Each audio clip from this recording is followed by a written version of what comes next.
আল্লাহ, তোমার রহমতের সামনে আমার গুনার তো কোনো অস্তিত্ব নাই মওলা। আমার গুনাহ না হয় পাহাড় পরিমাণ হবে, বেশি থেকে বেশি আসমান পরিমাণ হবে, না হয় পুরা পৃথিবী পরিমাণ হবে। তোমার রহমত তো অগণিত, তোমার রহমত তো অসীম, তোমার রহমত তো আনলিমিটেড। এবার রব্বে করিম বলে, তাহলে ঘাবড়াস কেন, তাহলে মন ছোট করস কেন? আরে গুনাহ করেছো তো করেছো, কি হয়েছে? একবার তো তওবার মাধ্যমে আমি রবের দরবারে ফিরে আই। মওলা, ফিরে আসতে পারবো তো? দরজা কি খোলা আছে?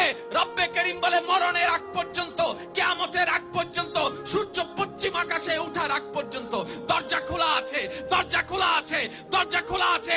এবার বান্দা বলে, মওলা 24টা ঘন্টার কোন টাইমে আসলে সেই দরজা খোলা পাবো? রব্বে করিম বলে, আরে ব্যাংকের দরজা খোলা থাকে নির্দিষ্ট সময়ে, অফিস আদালতের দরজা খোলা থাকে নির্দিষ্ট সময়ে, এমনকি ঘরের দরজাও খোলা থাকে নির্দিষ্ট সময়ে, এর বাইরে যায় না। কিন্তু তোর